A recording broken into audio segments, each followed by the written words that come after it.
Not yet. It will be live for me, then for Peter, and then. Actually, they're magazines. You're going to have them like switch. Oh, Not yet. Yeah. not yet. Not yet. Yeah. You're welcome to start. Okay, very good. Okay, well, hello everyone, and welcome to this hybrid lecture to be delivered by Dr. Seta Dadoyan, entitled An Analytical-Discursive Tripod, the Armenian Mahmet, Pax Islamica, and Ghuran. This lecture is co-sponsored by the UCLA Nadakatsi Chair in Armenian Studies, and we have Professor Peter Cowie here with us today, and our Armenian Studies Research and Outreach Program within the Promise Armenian Institute at UCLA. My name is Professor Ann Karagosian, and it is my privilege as the director of the UCLA Promise Armenian Institute to welcome you to this event, which is actually part of UCLA's range of International Education Week events this week. We are delighted to welcome our speaker, Dr. Dadoyan, to UCLA, and she will be introduced more fully in a few minutes by Professor Cowie. But let me just mention that her lecture will explore Islamic-Armenian interactions and the Armenians' perceptions of Islam and the Prophet Muhammad over many centuries.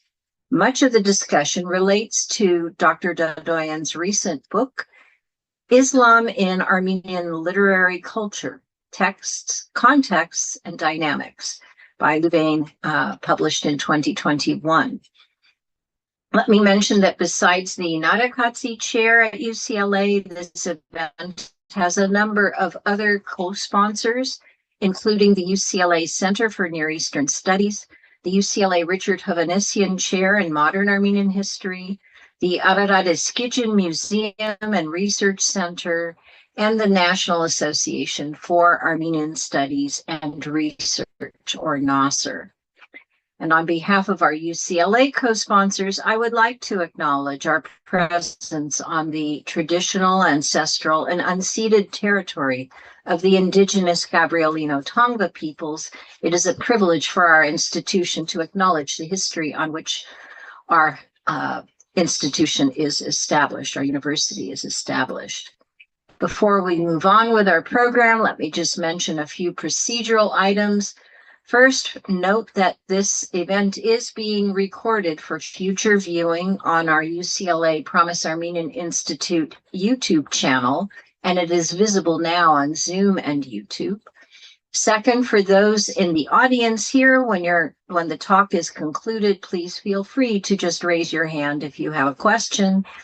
For those of you watching via the Zoom webinar platform, if you have a question, please type it into the Q&A window on your Zoom webinar in order to provide a succinct question for our speaker.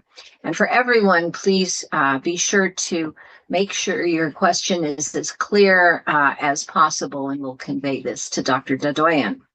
For those on Zoom, in the unlikely event that the Zoom drops, please reconnect to the same link that you had before, and you should be back in our Zoom session. So now I am happy to introduce to you Professor Peter Cowie, who is UCLA's Nadakatsi Professor of Armenian Studies in the Department of Near Eastern Languages and Cultures. Professor Cowie's scholarly interests are in Armenian medieval intellectual history and royal ideology, the history of Armenian theater and film, and many more related subjects. He teaches courses here at UCLA in Armenian language, Eastern, as well as Kurapad, modern Armenian drama, and poetry, and many other diverse subjects. So, Peter, I will now turn the event over to you. Thank you very much, Anne. It's my great pleasure this evening to introduce a scholar already very familiar to many of us in this in-person and online gathering. From her many public appearances in international conferences and congresses, exhibitions of her artwork, interviews in various media, as well as through her many publications. Professor Zeta Barsumyan Dadoyan combines her portfolio as an academic with an engagement with art as an active painter. She holds the exclusive Doctor of Philosophy Sciences degree in philosophy and has continued to work and write in this field. And among other things, we might mention the publication of Pages of West Armenian Philosophy, Beirut 1987, which introduced me personally to her writing many years ago, as well as on art and aesthetics in Armenian Painting in Lebanon in the Light of the Crisis of Identity, Beirut 1984, and her most recent book in this field, Encounters and Convergences, a book of ideas and art published in the States last year. Writing both in Armenian and English, she has authored 12 volumes and over 60 papers published in scholarly journals to date. Another of her scholarly interests in this connection has been situating the Catholicate of Sis in its historical, religious, artistic evolution from its origins in the medieval Cilician realm until its re-establishment in Antillias in the 1920s, from where it has continued to serve the religious and educational needs of a large Armenian diaspora community in different parts of the Middle East and in North America. This is issued in 3 studies: The Armenian Catholicate from Cilicia to Antillias, An Introduction to the Political History, Beirut 2003. Second, the contribution of the Armenian Church to the Christian witness in the Middle East, in which she is an editor and co-author, Beirut 2001. And more recently, the Catholicate of Cilicia, History, Mission, Treasures, where again she is editor and co-author, published in Beirut in 2015. As an active public intellectual in Armenian society, she has been an outspoken advocate for the rights of Armenian women and a forthright critic of errors in policy and vision on the part of those in leadership positions in influential Armenian institutions worldwide. It is in this role that she addresses her readership in a volume of broader reflections on the challenges presented to the Armenian community on the centennial commemoration of the Armenian Genocide, 2015, The Armenian Condition in Hindsight and Foresight, a Discourse, and in Armenian, Հայ վիճակը հետա հայացողությամբ եւ նախա հայացողությամբ վերլուծումը, Canada 2015. Dadoyan has held various academic positions, including that of Professor of Cultural Studies, Philosophy and Art History at the American University of Beirut, Columbia University, the University of Chicago, and Yerevan State University, as well as at St. Nerses Armenian Seminary. Meanwhile, among many awards that Dadoyan has received, I should mention 3 in particular. the Lifetime Achievement Award from the Society for Armenian Studies, the Mesrop Mashtot Award from the Catholicate of Cilicia, and the David Anhacht Medal and Certificate, named after the renowned late antique Armenian philosopher David the Armenian, also known as David the Invincible, by the Philosophical Academy of the National Academy of the Republic of Armenia. However, tonight's lecture features our speaker in what has become one of her most characteristic positions as the initiator of groundbreaking research in Armeno-Islamic interchange, a subject which I have to underscore has been consistently understudied in the discipline of Armenology. And perhaps this also may be a topic that we can enter into in more detail in the discussion after her lecture. I think that this is very clear from many, many different perspectives. We might begin by considering the whole inception of the discipline of Armenian studies of Armenology, tracing us back to the 16th century and its definition at that point as participating in this broader field of the Christian Orient, Oriental Christianity. And this, of course, places Armenia with an emphasis much more on theology, liturgics, etc., and inter-Christian interchange in the wider sphere. Another very important point, which I think characterizes our discipline, is that of an Occidental-centric or Eurocentric propensity, which has been very, very clear in much of the history of Armenology. In our field, it is quite common to note all sorts of social, political, cultural influence, which is Greco-Roman or emerging from French sources. But on the whole, we find a certain lack of openness to consider with the same approach significant interchange with the East, with the Middle East, and particularly with the Islamic world.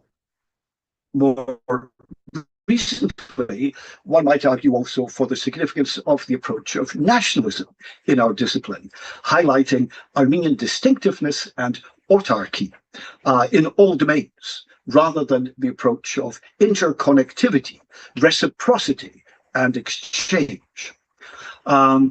The discipline as a whole has only produced, before the work of Professor Dadoyan, one major historical study, and this relates to the settlement of Arab tribes on the territory of Greater Armenia in the 7th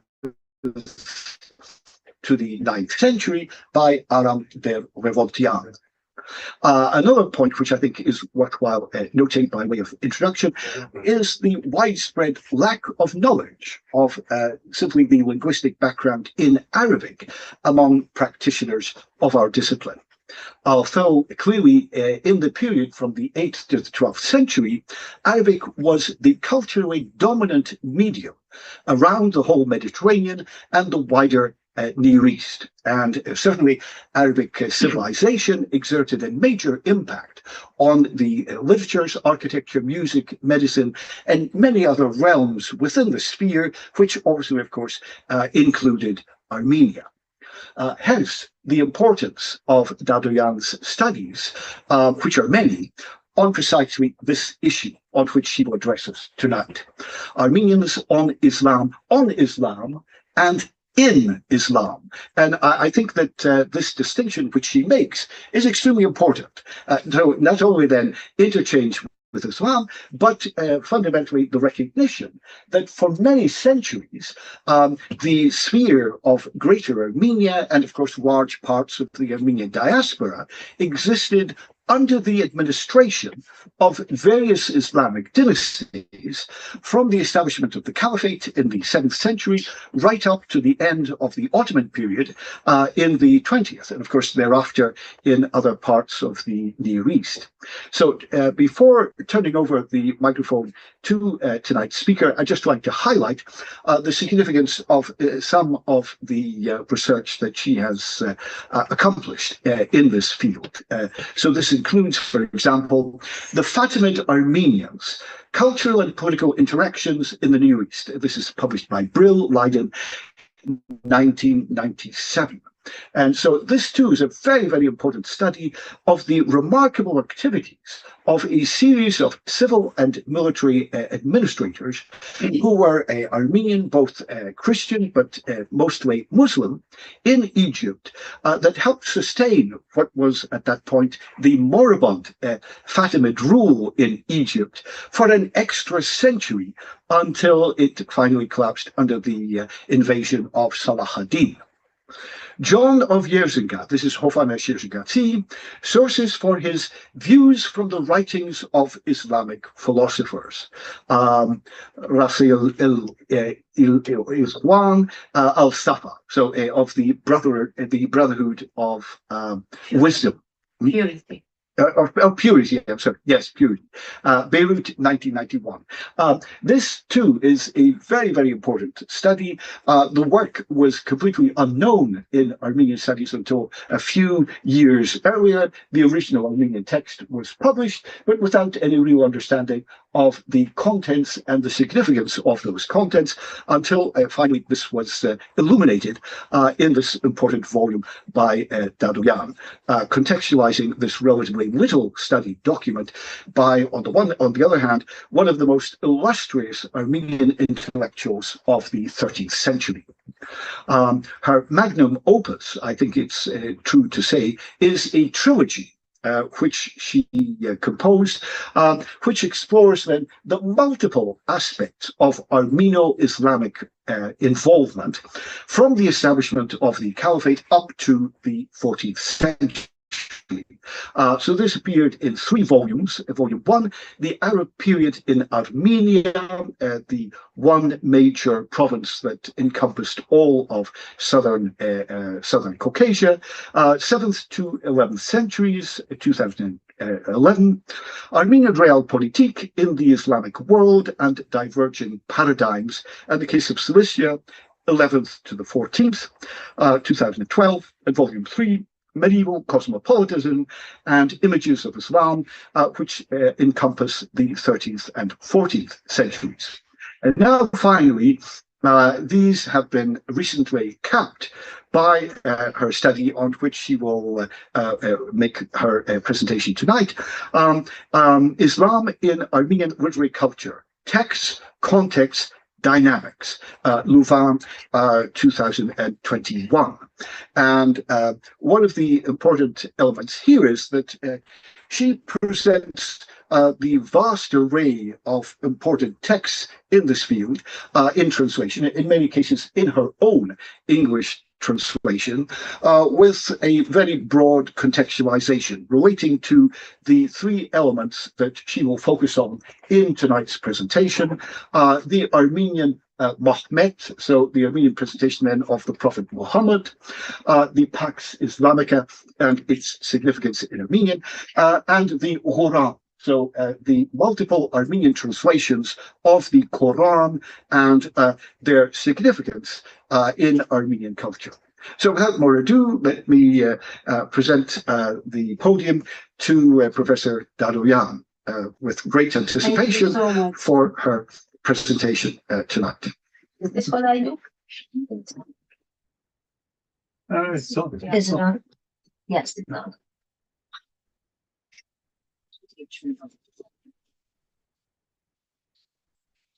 Good evening, all. Do you hear me? Is this working? Yes, yes. Thank you.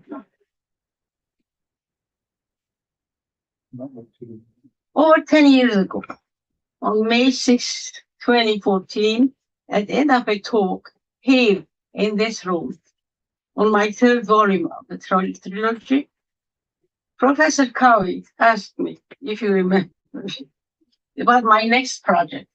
10 years ago, over 10 years. With no hesitation, I said, the Quran among Armenians, of course. I should have said Islam in Armenian culture. And that's how it was. I'm back with 4 more books since 1940, and surely the Armenian Ghurans, but as part of an analytical discursive tripod. The other 2 poles are Armenian Mahmet and the Armenian Pax Islamica. That is the terms of agreement. The theme has special significance for my research in Islamic-Armenian studies, of course. It's a major theme. It also has an existential personal dimension. I was born in then cosmopolitan Aleppo many years ago, very many years ago, in a big stone house between the very ancient Christian sector of Al-Salibiyya, literally meaning crusader sector, and the business sector of Al-Khandaq. Al-Khandaq means trench around the fortress city.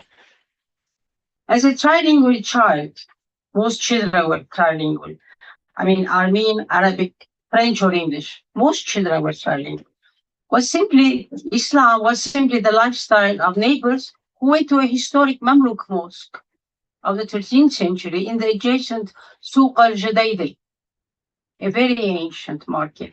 Only meters away stood an old Maronite church, and the 13th century Armenian Church of the Holy Virgin, Surpas Vadadin, that was said to have been built by Cilician King Hetum I when he was in Syria assisting the Mamluks. With family and other neighbors, we went to this church, passing by an abandoned synagogue with beautiful carvings. As far as I was concerned, faiths were lifestyles, and the ancient worship places just part of the urban landscape. It seems that childhood experiences stay in the subconscious and turn into philosophical questions. What is this all about? I mean, I'm here, where do I come from? And that sort of thing. Islam in Armenian Literary Culture, this book, is my 6th work in a series of what I may call a discipline of Islamic-Armenian studies. The first was on the Islamic sources of Hovannes Yerzengati, as Professor Kavi said. The second was the Fatimid Armenians. The third was my trilogy. This is number 6. This project was a phase in an existentially challenging and intellectually complicated process. It began long ago as a lone journey into a twilight zone and an uncharted territory with no roadmap, absolutely none, and companions. I began with a firm intuition about the dimensions of the space to be explored and the Copernican revolution it could make and hopefully amounted to. My works may also reveal methodological, hopefully, and historiographic insufficiencies in traditional and mainstream approaches to the Armenian experience in the Islamic world. There are insufficiencies in mainstream and as Professor Kovic alluded to very nicely.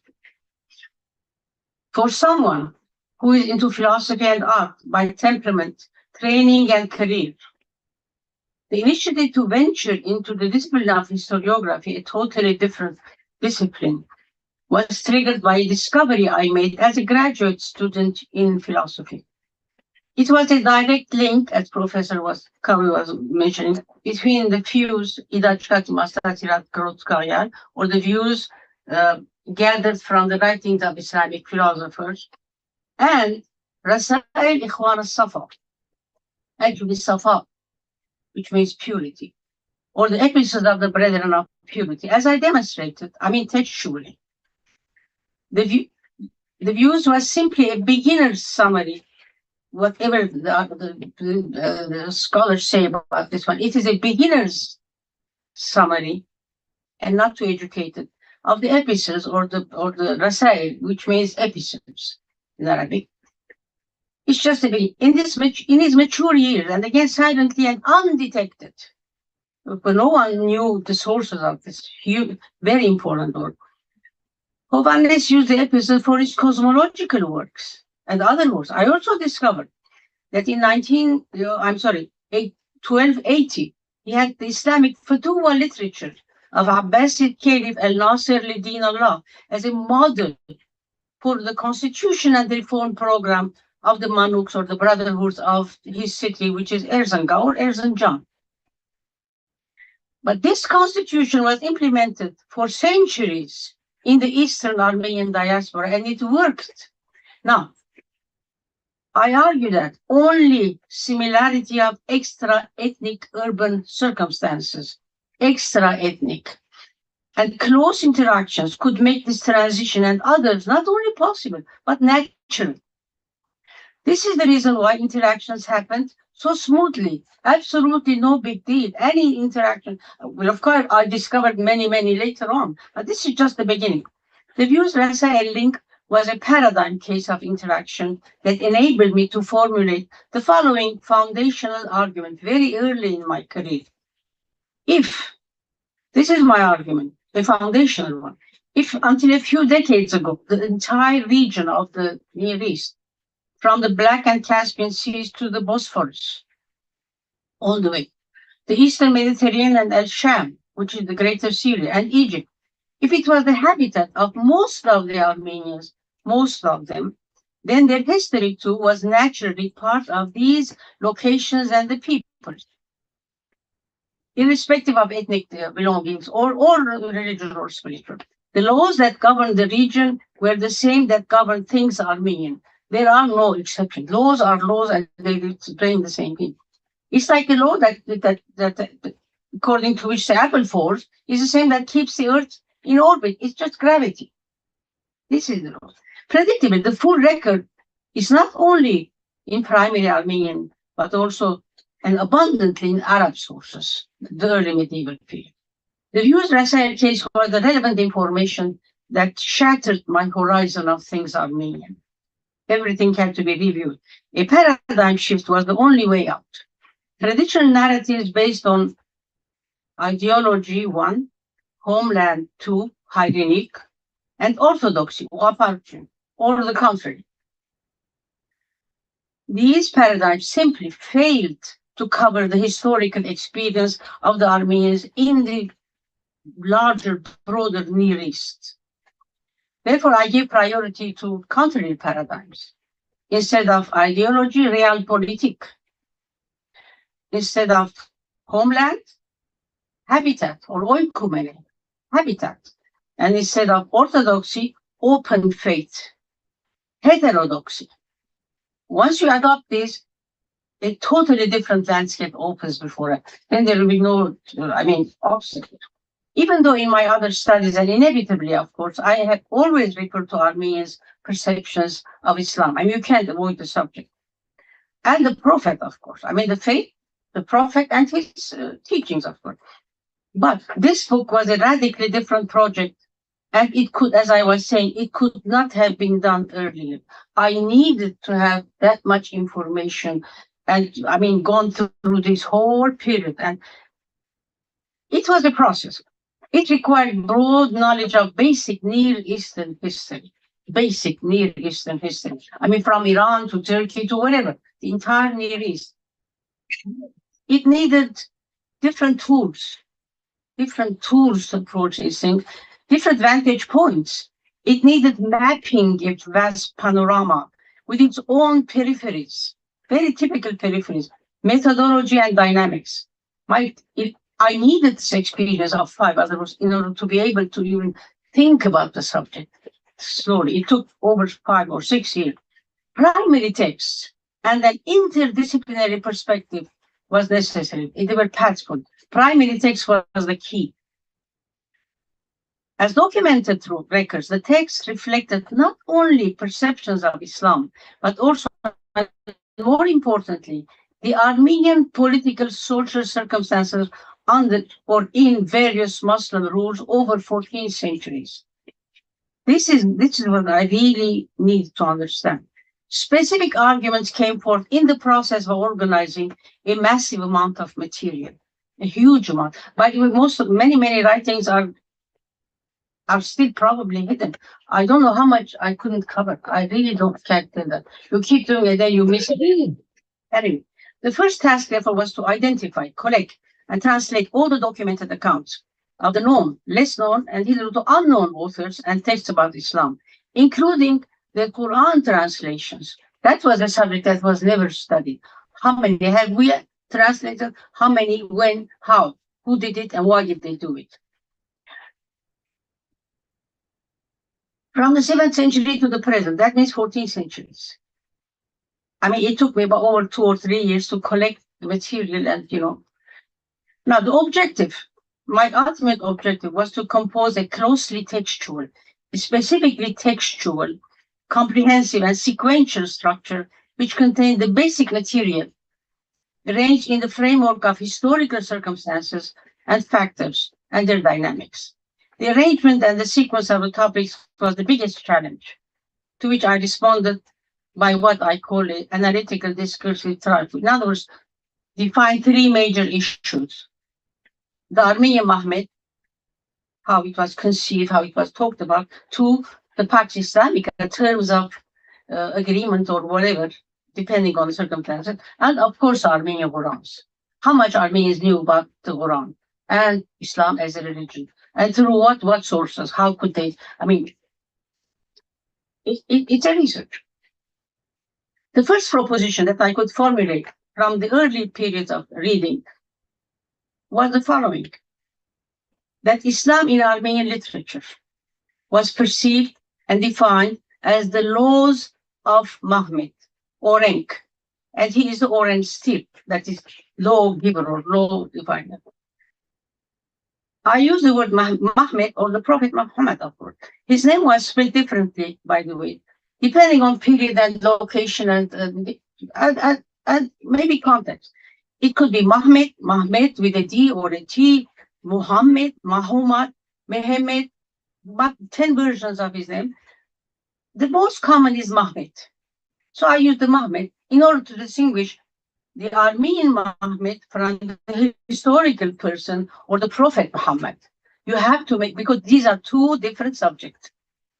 I had to use the word Mahmet just to make sure, just remind the reader that we're not talking about the historical person. We're talking about the Armenian Mahmet, whoever it was. So my first argument is that from the first account in Sebeos, around 60s, of course, I don't say Sebeos, it's just a text ascribed to Sebeos. It's just, let's say Sebeos.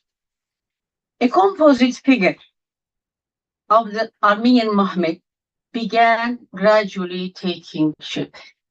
Inaccurately related to the historical person. It is not related. It started taking shape from Sebeos. I found no reference to the classic Arab biographies. There are classic Ibn Ishaq and later part. There are classic biographies of the Prophet.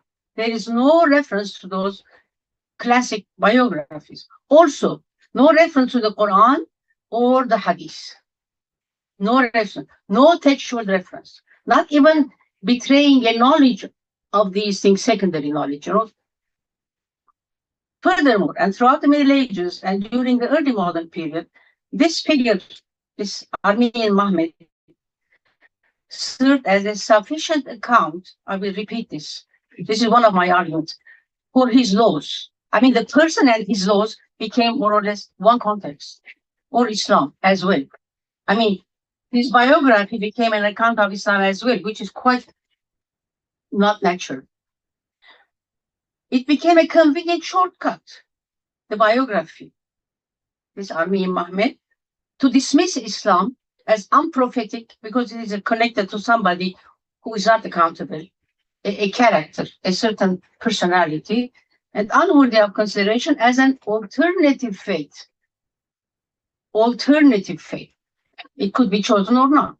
More importantly, there is no indication, this is really important for me, that anyone of the medieval and early modern Armenian authors read the Quran, or parts of it, in any language.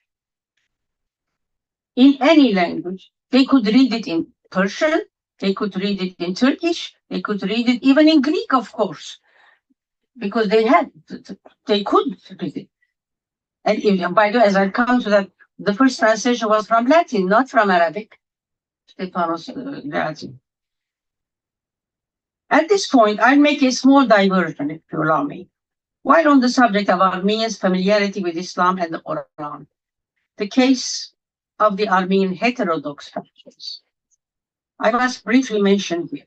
The broader subject awaits extensive research. I must say 300 years, exactly how much did the Armenian heterodox factions know about Islam.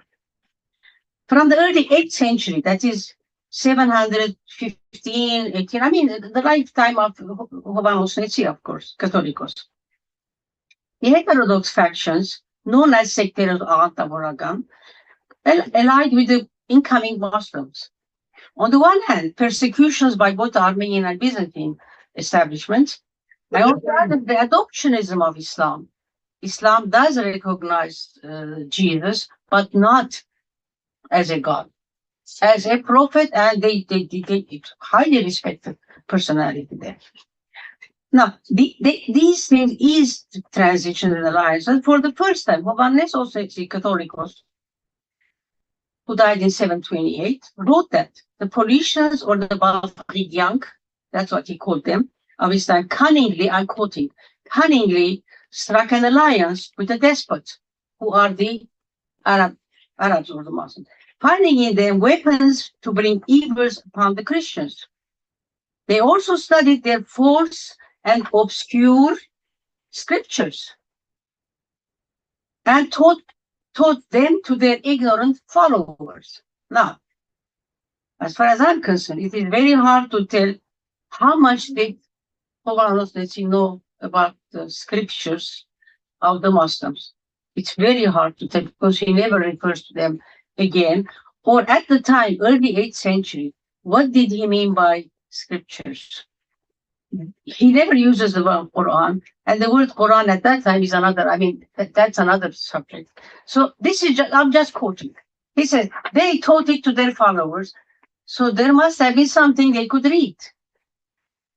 Because they knew Arabic because they were allies of the Muslims, and they really, and eventually they really got themselves on the borderlands. They found themselves lands of their own. They thrived. That's the borderland. They did their road factions. That's another subject altogether. By the way, the Muslim Armenian, quote unquote, might sound strange. Leave the Hamshen thing alone. That's another subject.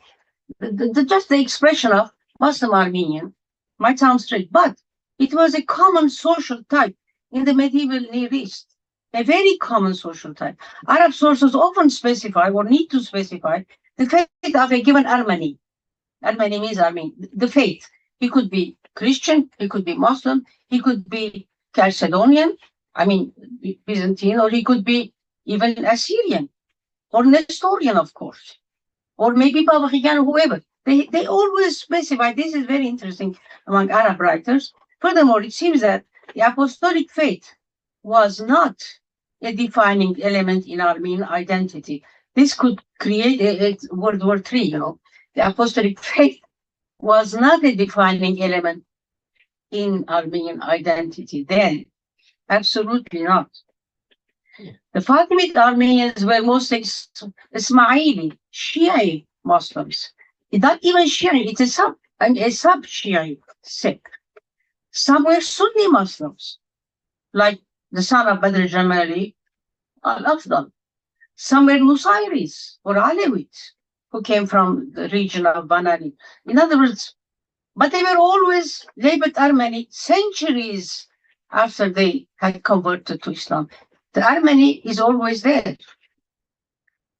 It is not local, it's not geographic, it is not political or something. It's a very, this is something that we should really take note of.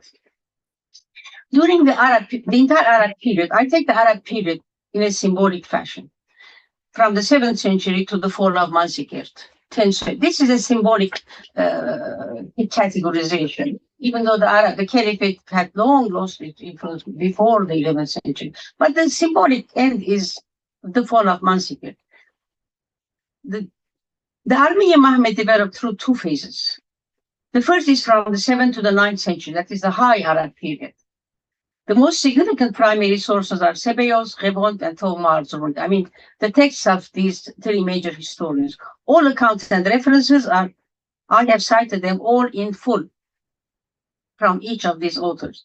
The account of Sebeos is really very important, around 660, around, we can't tell exactly. It is the most intriguing because for the first time in Near Eastern histories, he refers to Mahmet as a prophet and in very positive terms. He said this is very early. The prophet died in 632. I mean, 28 years after his death, to acknowledge his prophethood. How many miles in the north of Medina or Mecca? This is very, people take this very seriously, by the way, the testimony of Sebeos. The second phase is from the 10th to the 11th centuries, during the so-called Age of Kingdoms, in reference to Bagratuni, Arzuruni, Sunni, and the lesser territorial dynasties. The accounts, again, are cited in full. Whatever reference is made to Islam or Muslims or the Prophet, I have translated those. Louvain Trasanagertsi, Kahangadvatsi, Daspuransi, Shabu Bagratuni, Stepanos, Asuri. I mean, the major philosophers. The last two authors of the period are Aristages Avtsivertsi and, of course, Grigor Balabuni Makistros. The Orients. By the end of the Arab period, symbolically, at the fall of Manzigir to Seljuk Alparslan, 1071, the Armenian Mahmet was a dominant figure, a powerful world conqueror, a Tangankar, which means tajir, in other words, merchant, because he was in his youth. I mean, he accompanied the caravans to Syria and back. He was a tajir, so to speak. Tangankar is a very strange transliteration of the Arabic tajir. It is tajir. He is a lawmaker most of all. He is a lawmaker, and Islam is his law. He is the prophet of the Hagarians in a very biblical term. Hagar, I mean the sons of Hagar, or the Ishmaelites, or the Ismailites. But very often they use the word Tajik, as early as that. Now, the Armenian Mahmet, the second part, the Seljuk and early Mongol periods. After the fall of the Baghdad in 1045, and during the 11th and 12th century, the cosmopolitan city of Ani, their capital, was going through consecutive and alternating occupations by the Georgians, the Seljuk, the Kurds, and back. It was in a terrible condition. Two historians, both natives of Ani and from the clergy, Samuel Anitsi and Mkhitar Anitsi, wrote about massive amounts of material about Mahmet. While the Mahmet in the Chronicle of Samuel, by the way the Chronicle was written, I wish we had time, how the Chronicle was written it was at Record 3, Bahlavuni of Cilicia, intended to return to Ani in 1125. He was planning to go back. This is in the history of Samuel Anitsi, by the way. He was planning to come back, and then he asked this semi-educated Khan, now the priest, to write everything that happens down on daily basis, like in chronicle shape, Garji Garju, meaning very briefly, because he was planning, and he was in negotiation with the Shaddadids, the Kurds, and the Shaddadid Amir said, "You're welcome, you just come and stay here. It's just a situation in Cilicia, it not allow." And then by 1150, they bought the Rome glass, so the whole thing. But then that history, which is a very, very interesting subject, the Chronicle of Samuel Anitsi, I mean, a history that continued for hundreds of years after he died, around 1160s, 63, he stopped writing abruptly. Anyway, in this chronicle, this is the most interesting thing I've ever read. The Armenian Mahmet is a larger figure. He is extravagant, yet very benevolent and a very positive character. He is the giver of a covenant to the Armenians, specifically Armenians. This is where something is going to start now about the Pax Islamica. He is the giver of an. I'll come back to this pact by the Prophet himself in his lifetime. This is This is almost, it's an impossible thing to say, but then it is there. And we'll see why would he use that. This is the first text. The next account is by Mahita. Mahita, his text is actually borrowed directly from an earlier Syriac polemical Kashuni, a Syriac text in Arabic script, translated as Kashun, not Kashuni, as Kashun. The next three authors of the 13th century are Mahitar Kosh, very, very significant person, Vardan Areverci, and Giragos Kamsageti. But they all borrow material from Samvel and Mahitar. There is no new element in their account. I found another very interesting character, another Aniti or Anawi in Arabic, who is Qadi Burhan ad-Din Abu Nasr Abu Mansur al-Anawi. He is a contemporary of Samvel and Mahitar. He's again, he's born in the first third decade of the 13th century. He's the author of a long poem called Anis al-Qulub, which means heart's companion. This is a rare method where a Muslim talks about the Armenians, but in extremely unflattering terms. That is the Armenians of Ani. He has everything to say about, everything negative about these people. At the end of the 13th century, the third phase in the evolution of the medieval Mahmet was complete, 13th century. But despite the unfavorable shadow on Islam, Sunni law, not Shia, these are Sunni and Shia laws are different, quite different. Sunni law, judicial traditions and practices became inspirations and indirect sources for the Book of Judgment, Tadasanaki of Mahitar Kosh. He used the ideas of Antioch, the Sunni law, and of course, Hovanos his canons. But he benefited, and I have compared Mahitar Kosh Tadasanaki with his Sunni law. It's quite heavily based on, because the Sunni, the Muslim is urban. Urban societies do need laws for their interaction. So he did. So that's another interaction.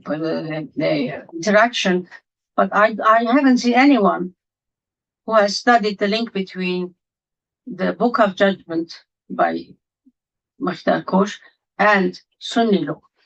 I wish somebody would do that sort of thing. It's a very interesting research. A subject of chapter 2, part 2 is a third phase in the evolution of Armenian Mahmet.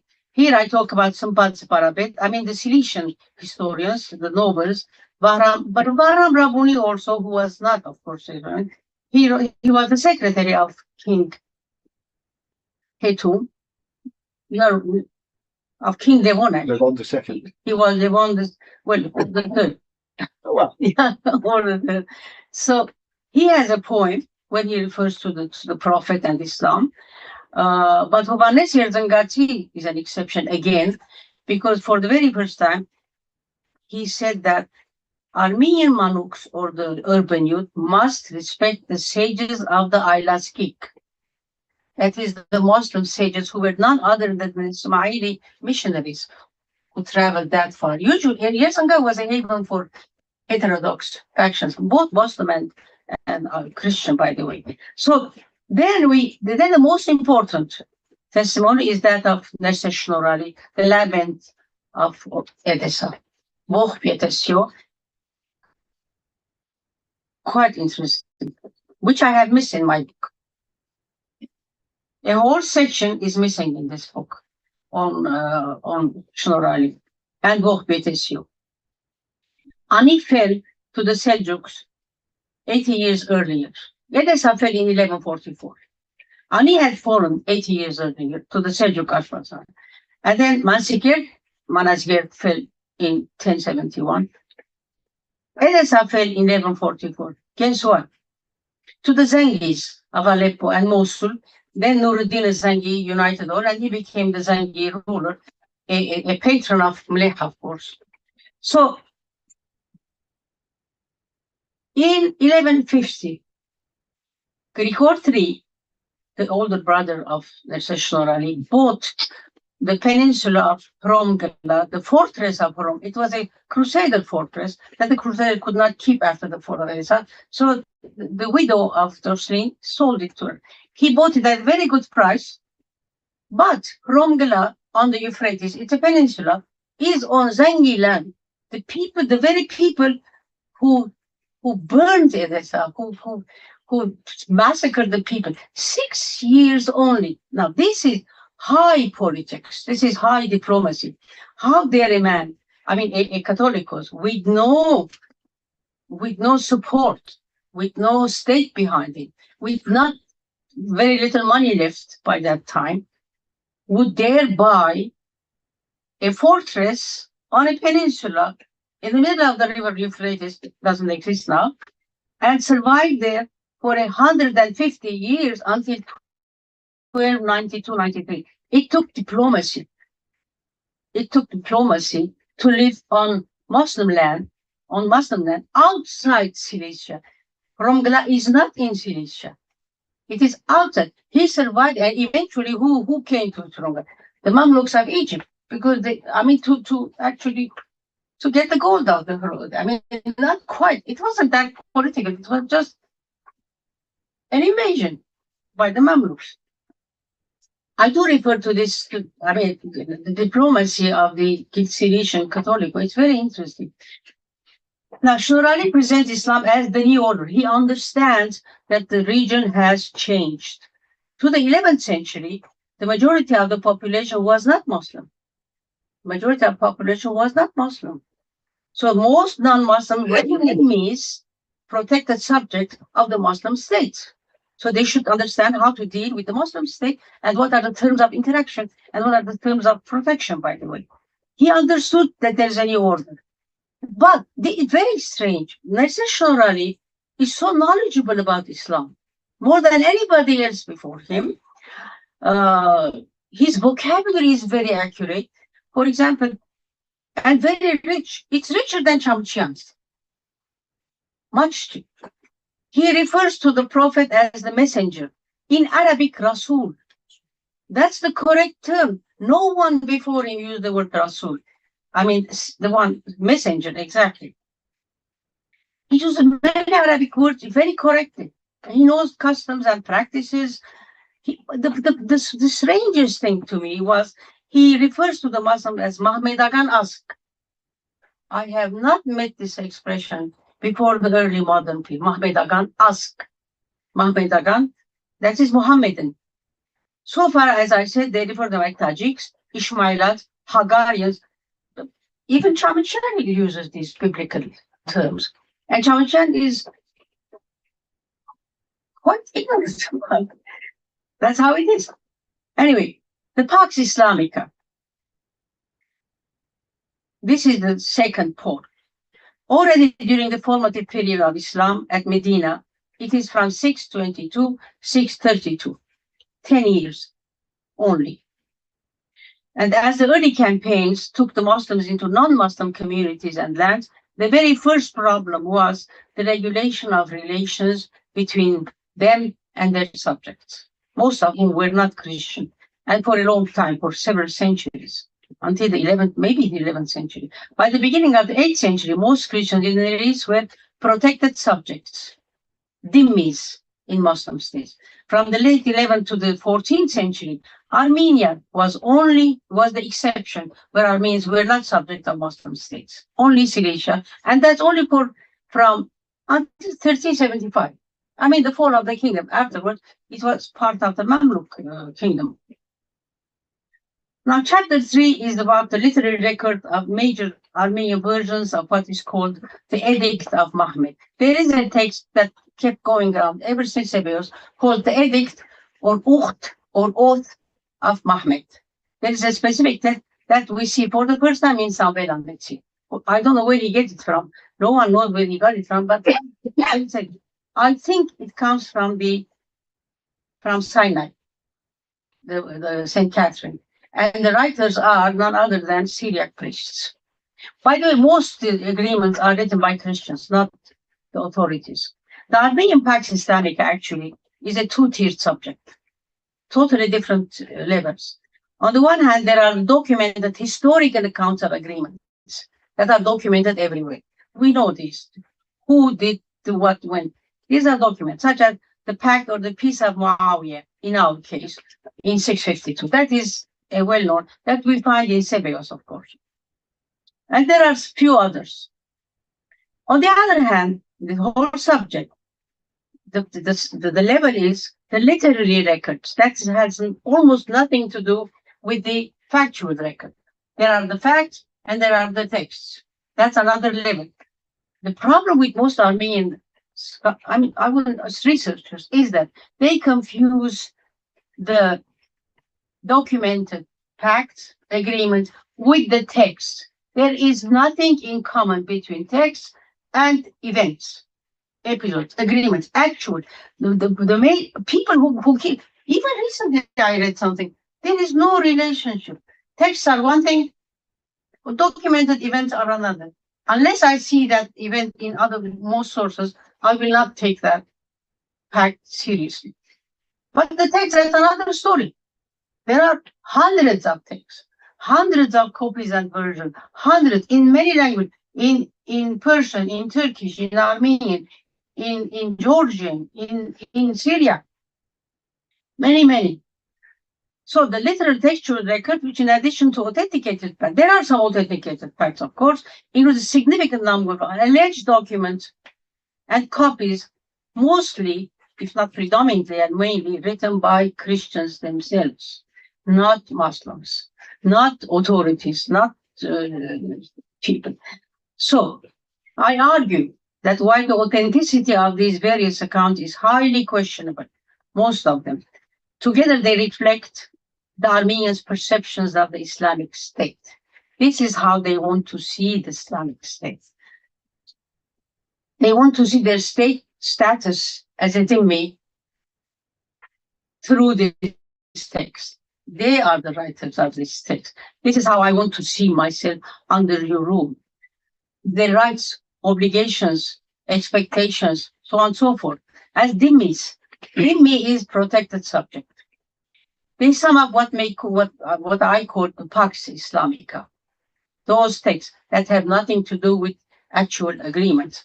One of the most intriguing peculiarities of Armenian other pacts with the Muslim authorities is that they all, this is very, very intricate, they all claim to be reconfirmations, renewals, these two exact words, renewal of an initial so-called edict of Mahmedi, oath of Mahmed. It's a very definite text. Only few are ascribed to later on to Caliph Ali or the Prophet Ali in Shia environments, which is Iran or wherever. Shia, mainly Iran, and some of modern Azerbaijan, some of the upper part. As I said, there are some studies here, 3 or 4, not contemporary, but 60, 70 years old. They all grant that these texts are actual records of agreements.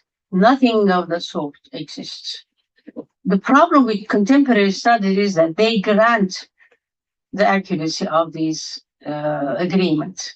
But they're very important, of course. They reflect the situation. For example, if it's written in 16th century, Norjua, or 17th century, then that means something else. In the history of Norjua, not in the history of the Safavid, or the Safavids or that sort of thing. Now, the historical record of the Armenian Pax Islamica is the subject of chapter 4. It's a very, very long chapter because there are too many documents to be translated, to be analyzed, to be presented. But historically, in our history, we have, this is the following list, if you're interested. The first part of the relations, 2 pacts were made. I went by caliphates. 2 pacts were made under Caliph Osman by Muawiyah. He was the governor of Syria at the time. In 652, this is known, the very first one, and the text is in Sebeos. The second one is 654 at Louvain. These are documented facts. Umayyad caliphs, the Umayyad Caliphate, which fell in 750, there is one pact, again by Muhammad ibn Marwan, governor of Armenia, with Catholicos Sahak, 3. There is a story that in 703, The Catholicos fell captive, so on, so a long story. But he was going to meet the military governor of North Syria, who was the brother of Muawiyah. But on the way, an old man, he got sick and he died. He wrote some kind of a plea and kept it in his hand, said, will you take my dead body to him so he can read? But then the general heard about it. There are about 600 versions of this story, by the way. One of the stories, there's so many of them. So one of the stories says that the general says, I mean, come on, I mean, an old man, a dead old man, I mean, I should go and see. And he goes and meets him. Another story said that they just dragged him to the government. Anyway, that gets to him. And the general actually does give some kind of, and for about a few decades, they lived in peace. This is documented, by the way. This is 703. And there is also one with another Catholicos Ossetsi in 719. That's when he traveled. I think that other story about his being a very handsome person, and then the caliph wanting to see him. Why would the caliph want to see him? He was fighting the Bavaric gang of the Paulicians, and he wanted to come to terms with the caliphate. And he actually, I think, he took the initiative and traveled to Damascus. And they made a pact. Then he actually made a pact. This is a documented pact in Arabic sources too, 719. But the accounts of these pacts, there are several versions. You cannot really take any one of them. There is no document left of this agreement. Other strange, this is a time when the Arabs start canonizing laws against the dhimmis. Persecutions and high taxes accelerated around the time of the radical edict of Abbasid Caliph al-Mutawakkil in 850. This is a very important date in Arabic, al-Mutawakkil. It is an edict. It's a very harsh edict about dhimmis, their rights. I mean, very, very oppressive. However, unsurprisingly, and despite many, many searches, I have not found not a single reference to this famous edict of al-Mutawakkil. Not a single one. It's a very, actually, you read about this in every single source of the period, but nothing in Armenian. It is very strange. There are references to the rising taxes and persecution, but nothing about the edict of al-Mutawakkil. It's a major document. Two pacts have been preserved from the Seljuk and Ayyubid period with moving. The first is granted by Seljuk Sultan Melik Shah to Bishop Parsel Ghavani in 1090. The next one, this is interesting, by Ayyubid, none other than Salah ad-Din al-Ayyubi. This is authenticated. This text does exist, and it is proven to be authentic. I have translated this edict. It's quite a long decree. It's very interesting. People interpret it differently. A special status is given to the Armenian community of Jerusalem and then the properties. And I mean, from the tone of the letter, it seems that of course, they want the Latins out. The Crusader Latins out. They're tolerant about the local Catholics and also the Syrians, but they venerate the Armenian. I mean, he has this respect for the Armenian patriarch of Jerusalem at the time. Armenians interpret this as they was in charge of the Christian property, not quite, but he's very well disposed towards the Armenian. That much you can say. A copy of this, of Salah ad-Din's pact exists in New Julfa. You know why? Because Shah Abbas is said to have given a reconfirmation, again, see the reconfirmation, a renewal of Salah ad-Din's and the edict of the Prophet, I mean, Mahmet, Mahmedi. Those states exist in the bishopric of New Julfa. As I said, by Safavid Shah Abbas. Again, there is another text in Islamic history called Shurut Umar. Umar is none other than Caliph Umar, who conquered in 634, conquered Jerusalem and he established it as Abraham, as a holy city of Islam too. So this is mentioned, but in the 19th century, they say nothing about this Shurut Omar. It's a very, very famous text. Two completely contradictory references were made to this Shurut Omar. The first is by Avedis Berberian, a historian from Bolis, in his History of the Armenians. According to Avedis Berberian, Sultan Mahmud II, the year 1811, there was a dispute between the Jerusalem people, granted the Armenians actually a renewal of the oath of Omer. He says it oath of Ömer in Armenian to the Armenians of Jerusalem in the year 1811. I'm not aware of a text existing about this renewal of the oath by Sultan Mahmud II. The second reference, this is very positive, by the way, a very positive approach to the Prophet, Islam, and he praises the Sultan very, very highly, and his treatment of the Armenians. At this time, there was another text written, but much later, of course. I'm talking about the 19th century, about the Oath of Omer by Yervan Topçuyan of Tbilisi. There, he mentions 20 points. He has a text of 20 points. He calls it Oath of Omer. Again, extremely harsh stipulations, extremely hard, as harsh as Al-Mutawakkil's. Where does he get those from? I have no idea. Because at the very same time, at the end of the 19th century, there were the Armenian, again, persecution, again. So he's trying to explain that this is why, based on the Oath of Omar, harsh stipulations of 634, that they're committing these massacres. It's just his explanation or his analysis of the situation at the time. But he was in Tbilisi. He wasn't under censorship when he. It's a small booklet, by the way, this whole thing. Now, coming to the Ghuran, I can cut this very short, if you coming to the Ghurans, I didn't know myself there were 11 Armenian Ghurans, full 11. This was a surprise to me, by the way. It took me maybe 2 years to excavate every single copy that was made of the Ghuran. So 11 full Ghurans translated from Latin, French, Persian, Turkish, several languages. You should ask me what about Arabic? It's a question. Arabic. That will come later.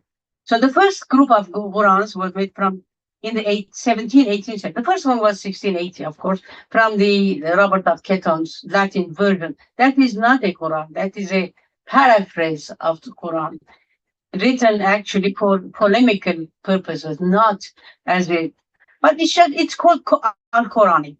It's just a text that exists. It's one of the first ones in Latin, of course. Stepanos Leati translated that one, 1680. So there is a first one. After Stepanos and Leati, then immediately the same year, 1681, a copy was made of that one. Those two are they're identical. It's a copy. Then, in the early 18th century, a very modest priest, Kahana, in Hamadan, translated from Arabic.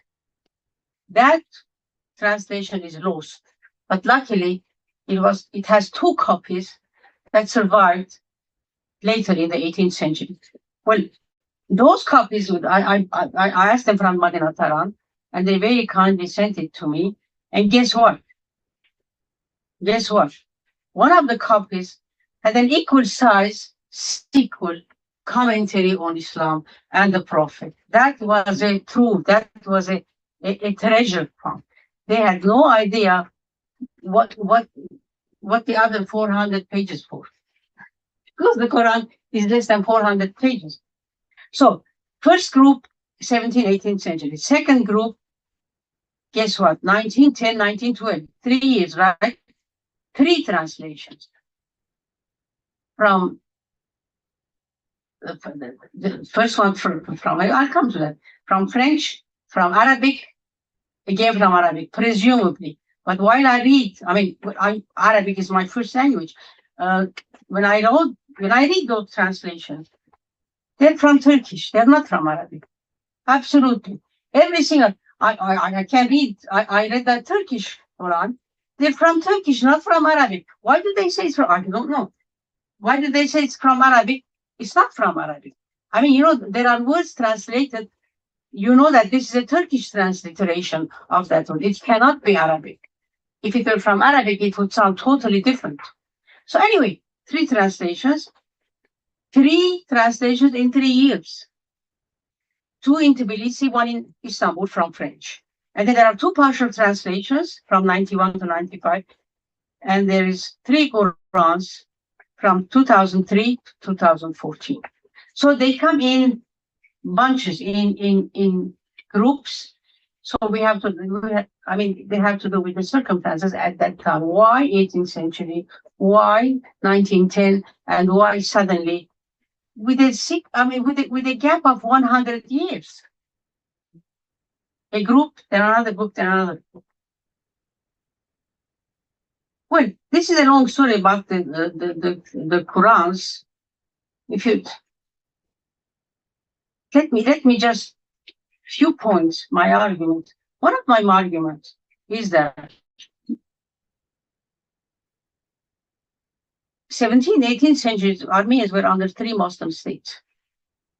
The Turkish, Arab, and of course the Mughal, and Iran, and Safavid.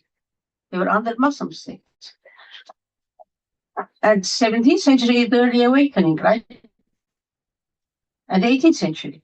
The culture of the Armenian awakening started or took rise, just originated in an anti-Muslim bias, because their oppressors were Muslims, right? And the awakening is happening, and these people are oppressed. So it started at a bias, already at a point of bias.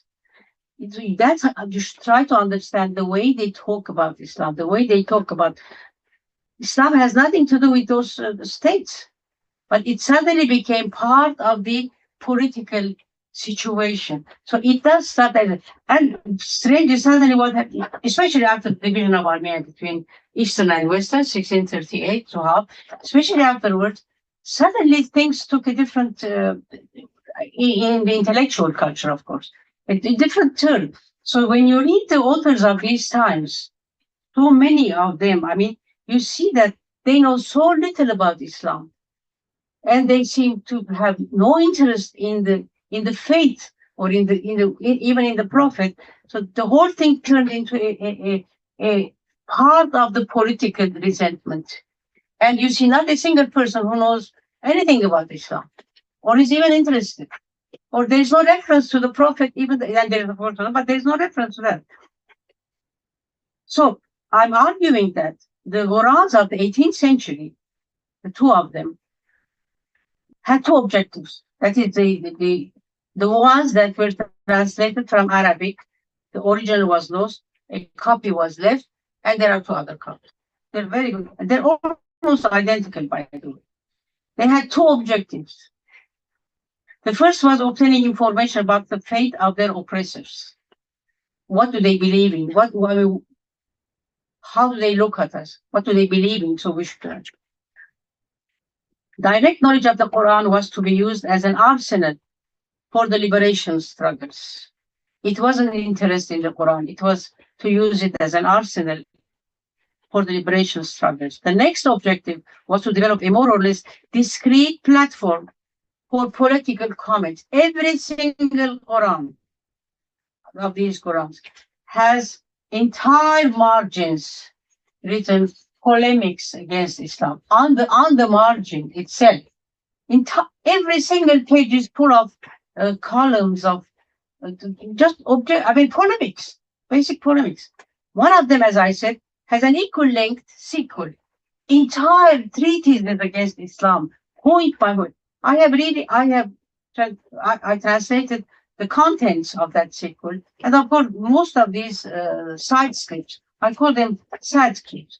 But that's what, so the strategy, they used to distribute the Quran, the copies. The strategy was to give the Quran with the polemical text with it. This was a discrete way of polemics and avoiding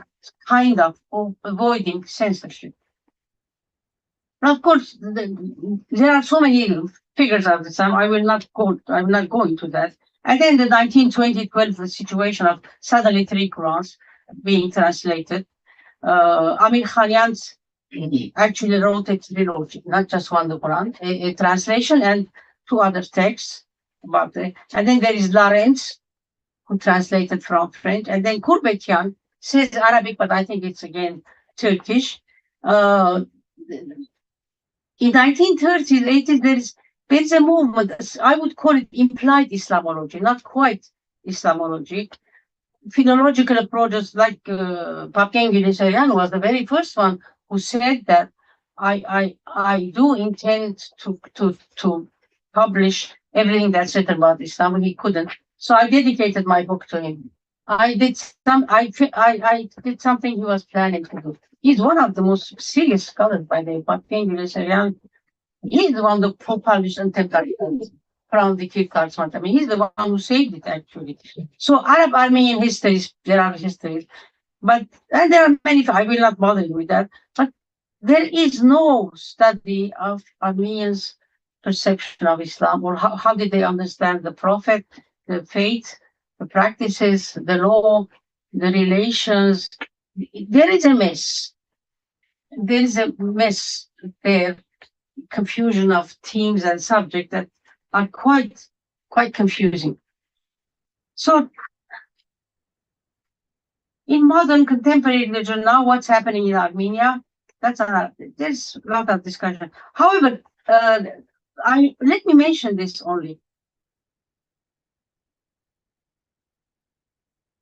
From 1879 to 99, 5 very different Armenian texts appeared related to Islam. 79 to 89, Moscow, Tbilisi, Armenia, and Istanbul.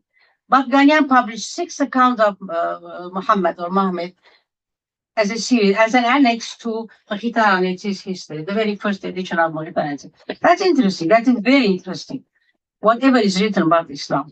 The second one is Vartanian, who published Irving's Life of Mahomet. That's very interesting. So that's a translation. Topçuan wrote, Yevan Topçuan wrote about Islam. Adırbed, for the very first time, wrote about the law, because he was a lawyer.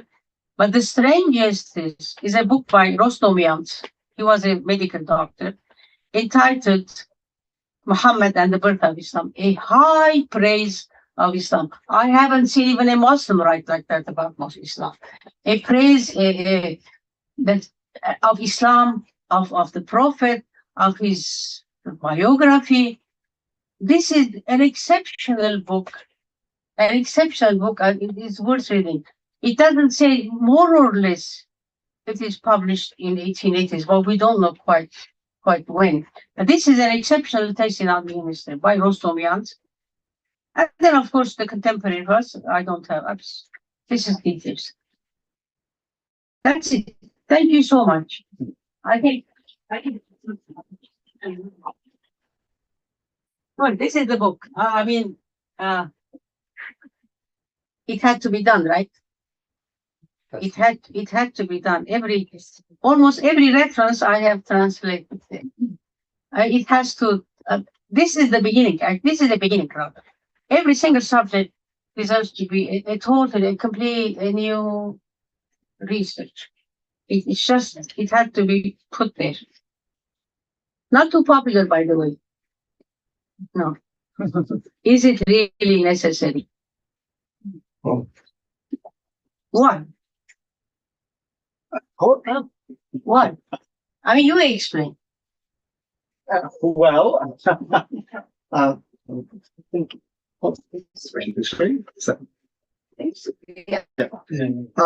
I think that basically for many of the reasons that you present in some of your earlier works, and some of the reasons which I think are obvious because of these major gaps in our whole study, in the identification of what is Armenology. The very fact that for, as you were saying, something like 7 centuries, 11 centuries, 14, yeah. 14 centuries, Armenians have lived under Islamic rule of one kind or another. This is extremely important. Obviously, quite apart from knowing your administrators, etc., it's crucial because obviously so much of the undergirding of Armenian thought, conception, etc., over this whole period, takes this as its beginning, its opening perspective. And of course, a great deal of this clearly would be unconscious. It's something that obviously was soaked in by osmosis from the surroundings, the environment.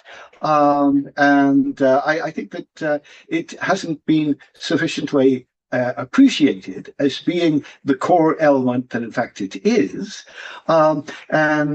precisely along the lines of what you were saying, that a great deal of what we find is attempts to try to undermine this, to try to attack it, to contestation, etc. I think that that in itself is extremely interesting, because obviously you could see that this is true from the perspective of those who are representing, I guess, the norms of obviously the Armenian Church. But you could argue, of course, that the object of this and who exactly is being impacted by this. This is a different topic. Clearly, of course, the number of people with an Islamic background that would be reading these sorts of texts would be minimal because they're in Armenian. And most Muslims would not control that topic. But, of course, this would be immediately accessible to Armenians. And I think that one of the points that we have to bear very seriously in mind with regard to these sorts of texts is who exactly is the readership, who read these, and to some degree, who is the more narrowly conceived readership that is being addressed in these texts. And I think that it's important to bear this in mind because at the same time, in all sorts of histories and also perhaps even more so martyrologies, martyr texts of this whole period, you get the impression, and this is true particularly in the period of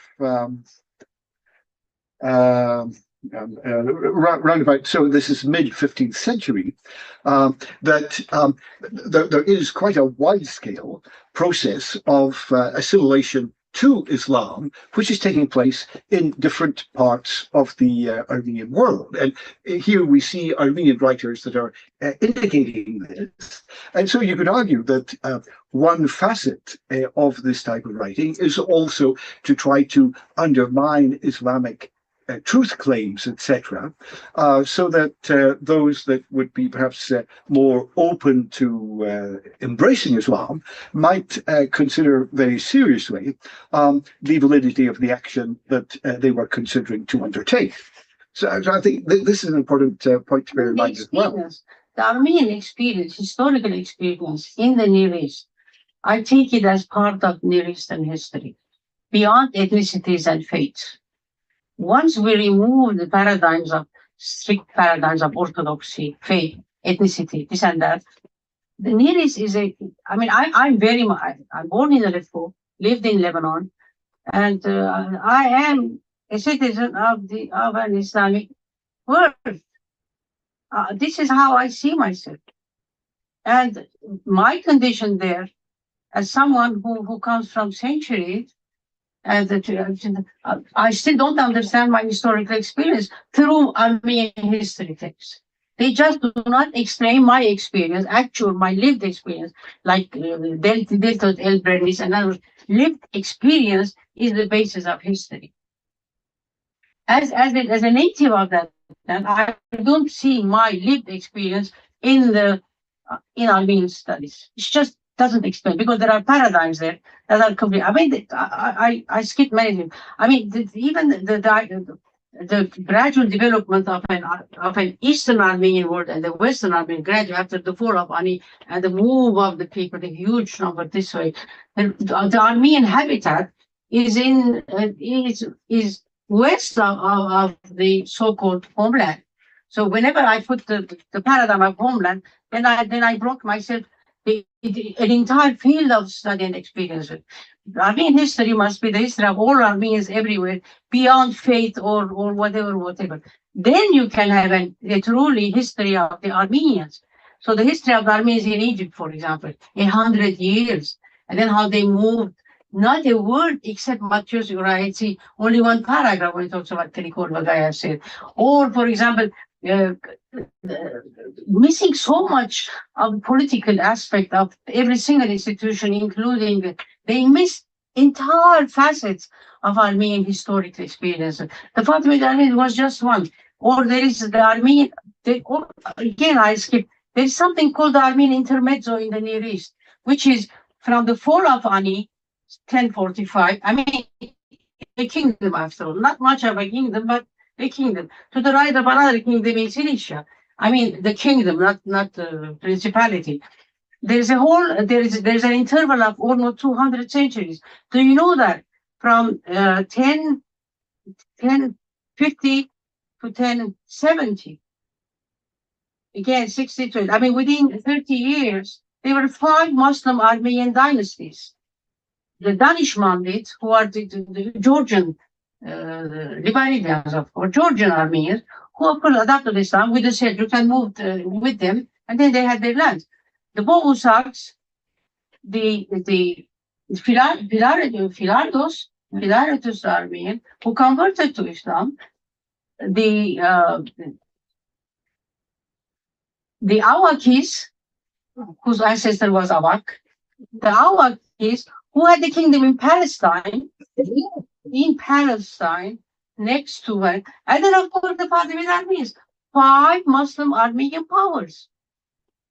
Why don't we talk about them? Why during the 2 or 3 decades? What was happening? Cilicia was just one of them. God didn't give us any present to replace Ani. It is not a God-given present. It is part of the period. So just like everybody got themselves a land, so did the Romanians in Vahka. No big deal. They just got it. But then they were trying to move on the other side. That's another story. And then they started fighting. So it's just part of local history between Byzantine and between the Seljuk Turks and between the other factions. Of course, the Shaddadids of Tigris and, or whatever. I mean, so much of Armenian history is completely obscure, misunderstood. It is much richer, much richer. It is beyond ethnicity. Actually, there is no ethnicity at those times. There is no nationalism, for God's sake. There is no such thing. I mean, it's just, there is a consciousness. There is a zeal, but has no dogma. There are religiously, I mean, they're zealous religiously. They're spiritual, but there is no dogma. Any Armenian, I mean, they kept this sense of identity, but of which religion was not part. A Muslim Armenian is just as good an Armenian as a Syriac Armenian or whatever, or a Chalcedonian or whatever. There's no question about the faith. We miss this. And the minute you take this paradigm, you miss most of Armenian history. And you start misinterpreting, misunderstanding, and just constructs that have no basis. I mean, maybe I'm being too philosophical. I can't get that. But you do have to see things on this panorama, this geography. It's a geoglyph. You see the trends only if you go up and see what is going where, what is happening. Why were conversions so frequent in New Julfa? Nobody talks about them. Why? And there are many records by them. People have written about their own experiences. Why don't we study those texts? Why did they convert? Why? I mean, it's not just betraying somebody's identity. It's just part of local history, local society. We haven't even started scratching the surface of real Armenian history in the Armenian experience in the Islamic world. That's my problem. Yes. So may I ask, these conversions were completely voluntary? No, They were I mean, not- there are so many types. There are political conversions, because if you're not a Muslim, you cannot get into the machine, so to speak, into the army. One. Secondly, there are, of course, very voluntary ones. Very voluntary. They just, we underestimate the adoptionism. We very much underestimate, that is, they do accept Christ as a prophet, but not as God. But that doesn't define them as a Muslims- Christian. No, when it did. Some people thought they were very Christian. It doesn't matter if I consider Christ God. I mean, the early sectarians. I mean, I don't like to use the word sect. It's a very silly word. I mean, so the heterodox factions, they said that it is not important that Christ be God. His message is what matters, not his being divinity. Anyway, the Greek mind does not accept two natures. Two cannot be one. Two is two, one is one. I mean, monophysites cannot accept, you know.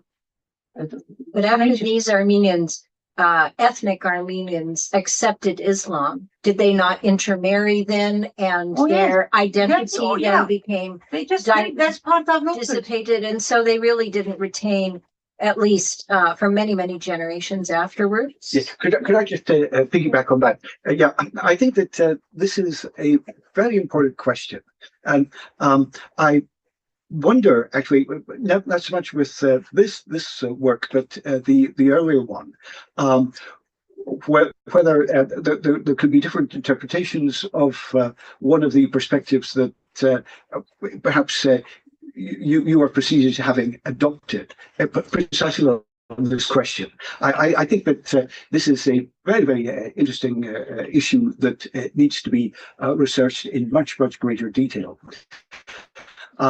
So obviously in all of these cases where someone moves from one community to another, those particular epithets, nisba and things like that, can be applied directly. So something like al-Armeni, right? Always al-Armeni.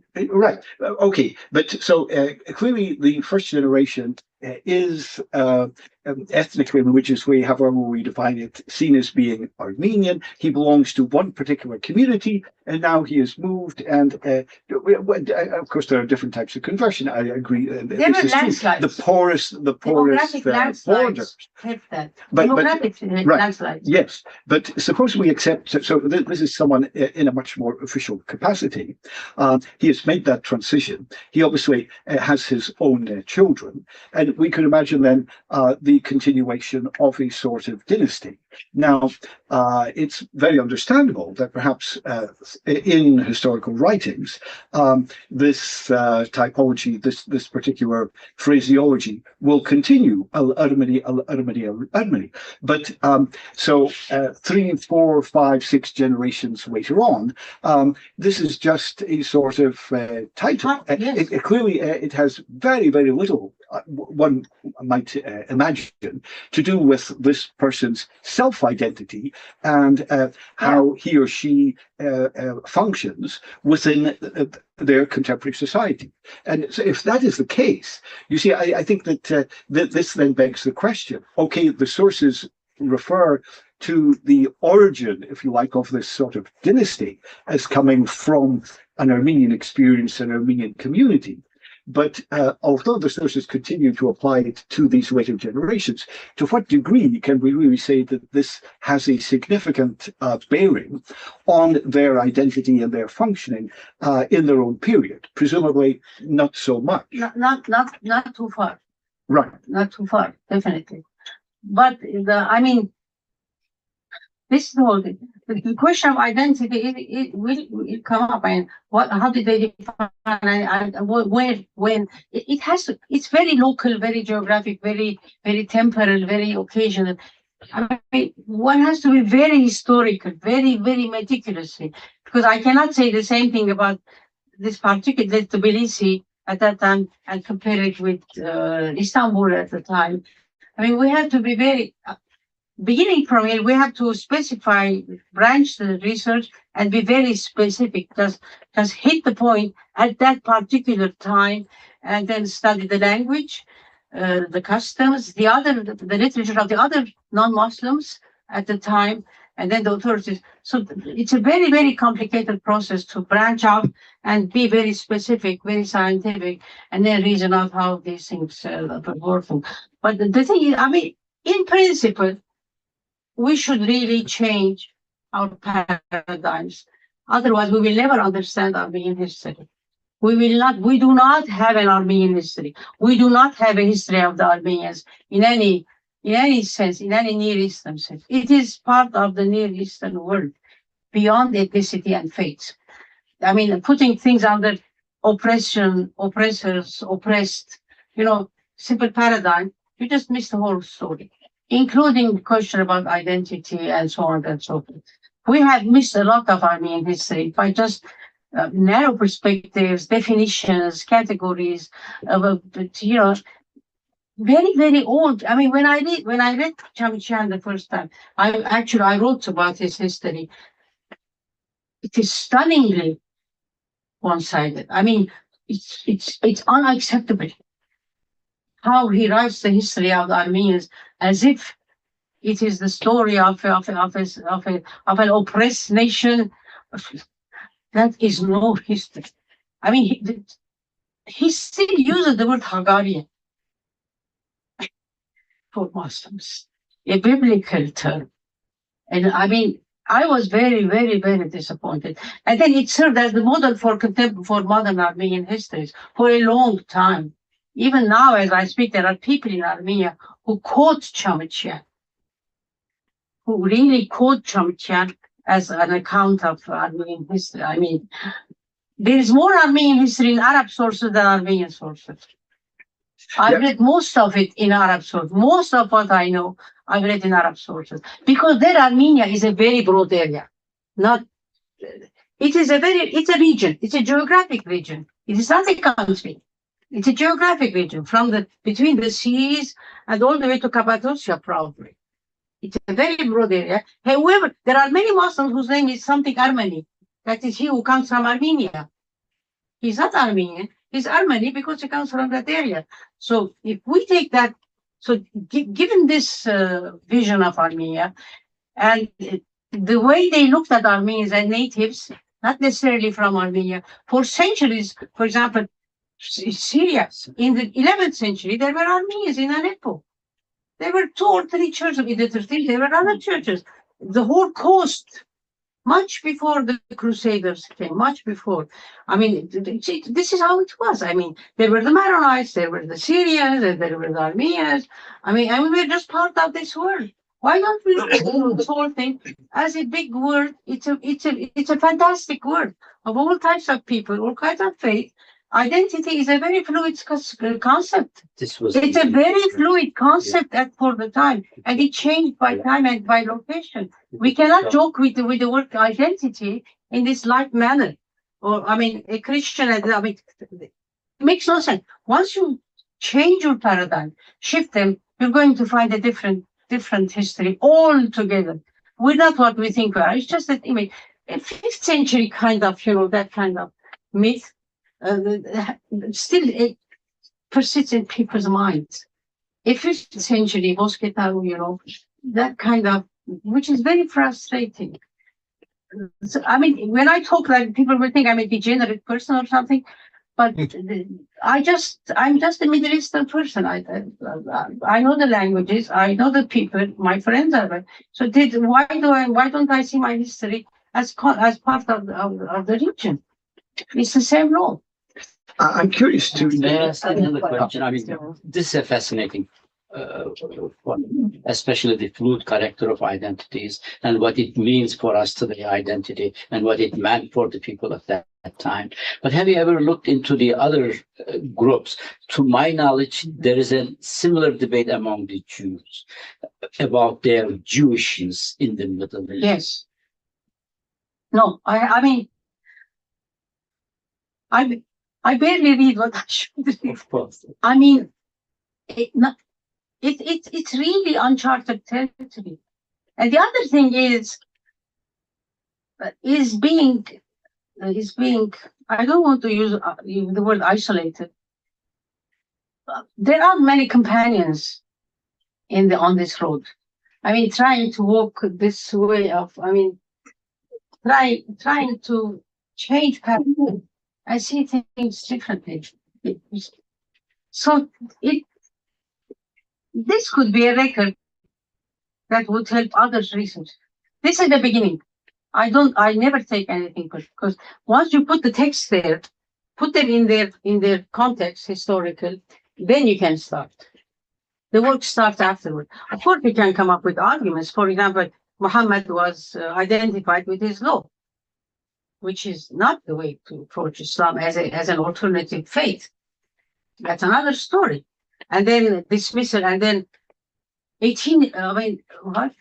the 7th century to the 1 millennium after Arab rule, they translated the Quran. I mean, what is this? The Syriacs translated it within few decades. Also the Greeks. I think on that particular case, clearly, of course, we're talking about more urban populations, yes, that were in much more direct contact with our culture in Baghdad and related places. Armenians then, certainly the aristocracy was more associated with the land. They were more diffused, etc. So I think that that is understandable. But I wanted to come back to your question about the road less traveled and with fewer companions on the route. Whether, in fact, you might consider that, in fact, this is changing. So here, too, the very fact of your creativity in producing these multiple volumes, the impact that has had as they gradually then become read and comprehended. Are you not aware that, in fact, a part of this transition, this transformation that you're talking about, with regard to your own experience in writing and studying this, is becoming expanded, and this is becoming part of the scholarly lived experience of several people in different parts of the world? That precisely these issues that you point to with such great precision, they are becoming accepted, and that we see how, in fact, the discipline that was, as I was suggesting at the very beginning, completely focused in a totally different direction, is now coming to realize, but there is a very deep reality to the points that you're making, and that you cannot properly understand the development of Armenian society history without bearing these in mind. And so we see clearly, I think that this is extremely important with regard to the overview of Armenian historians, that clearly the vast majority, including, of course, Cham, are monks living in monasteries, quite divorced from the wider secular society, with very, very particular interests and predisposition, etc. And therefore, clearly, if you're writing the history of the whole people, and the people not only then on the homeland, but another point which I think is enormously important that you highlighted, that this broader diaspora, a diaspora that ultimately leads to more or less the whole of the world. Clearly, then, the approach that you need to adopt in order to take this seriously must be much, much broader and comprehensive. Yeah. Are there questions in the audience here? Yeah, of course.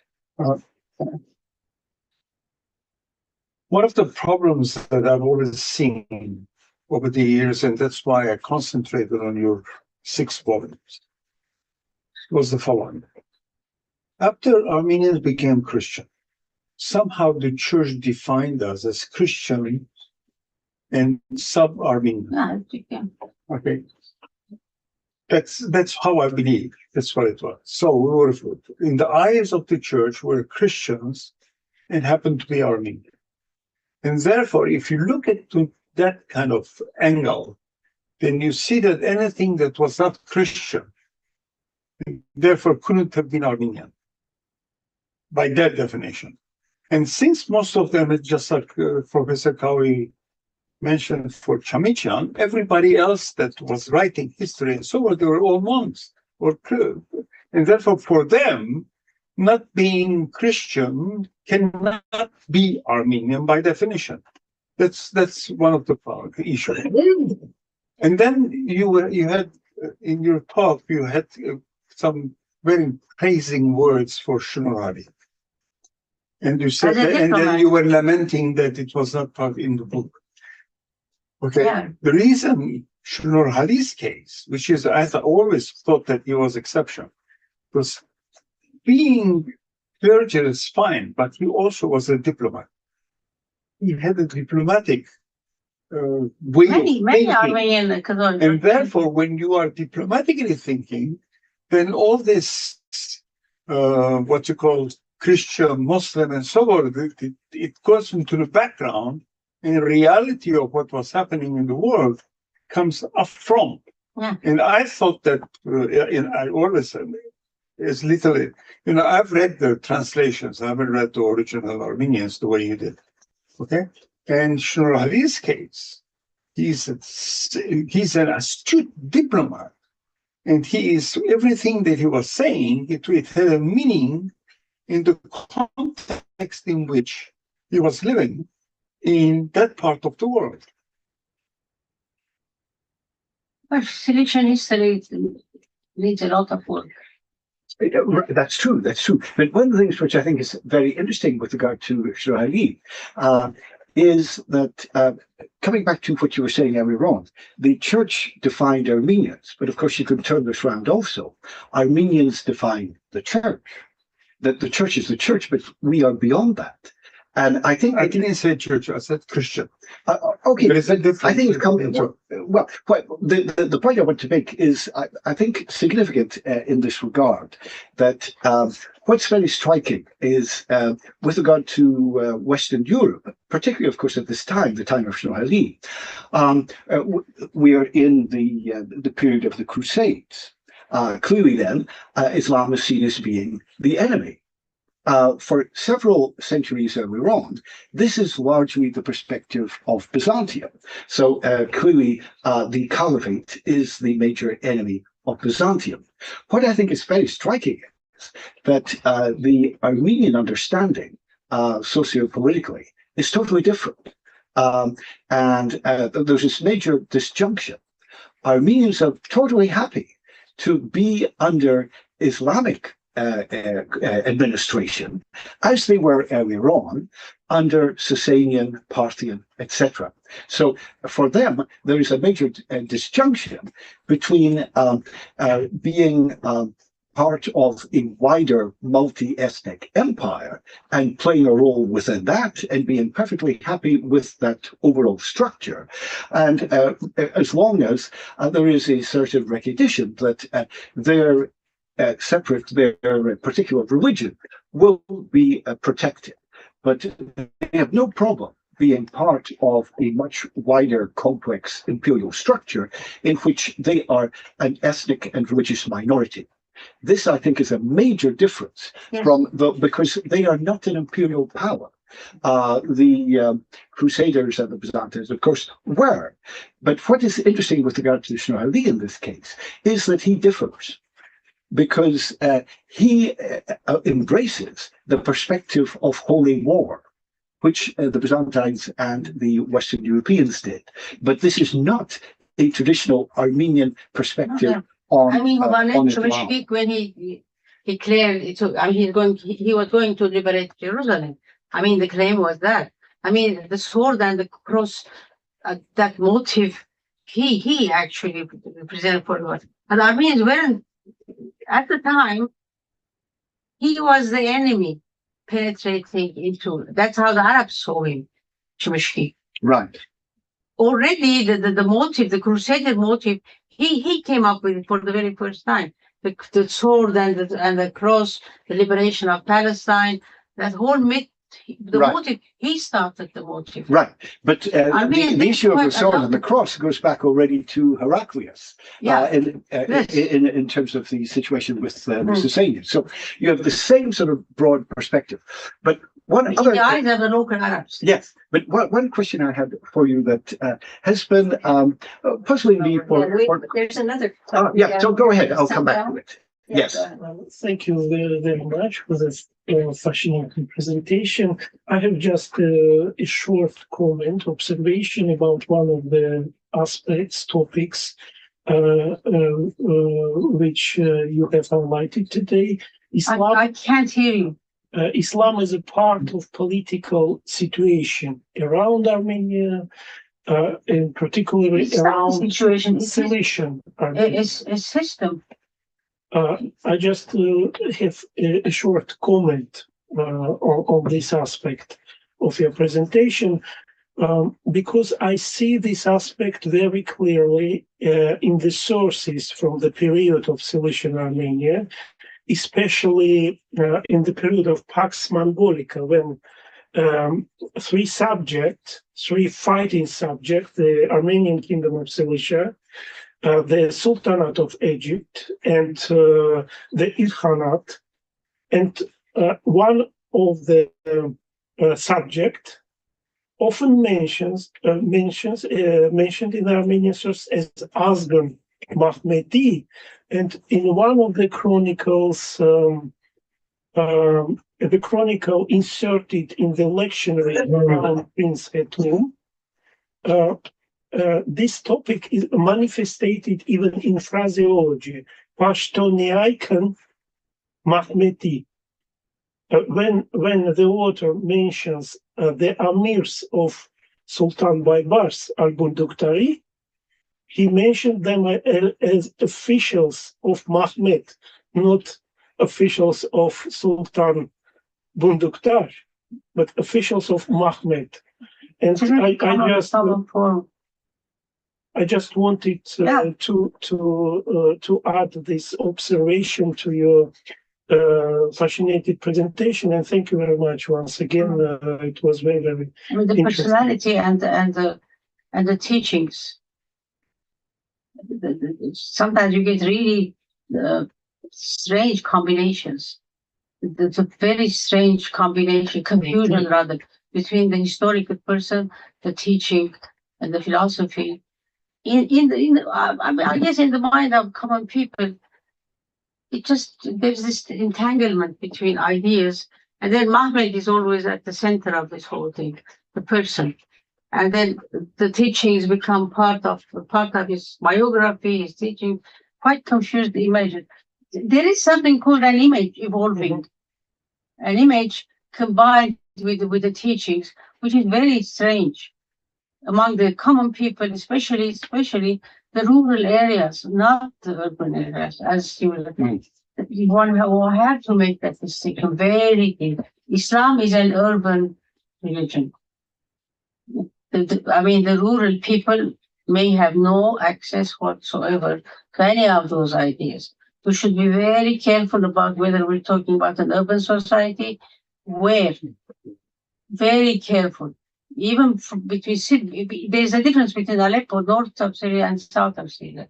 Damascus is nothing like Aleppo or the coast. So we should be very conscious about local time, period, who's there, who's not there. So one has to do individual research about every single subject very meticulously. You can't come up with general arguments. Like, for example, the identification of the faith with the person, the biography becoming, the image becoming a tool or a vehicle, so on and so forth. These are general arguments. When it comes to specific discussions, research, we have to be very specific about exactly what are we talking about, when are we talking about. Central Syria is nothing like northern Syria. In Lebanon, each mountain is a mountain with a different culture and even understanding of all things. Lebanon is about 16 countries in one, 16 mentalities. So, but the thing is to start looking differently at all these things, but be very specific, very meticulous, not to confuse. Never fall into generalizations. You will go wrong. You will definitely go wrong. But the thing is to start something. We have to start doing something. Do we have any questions online?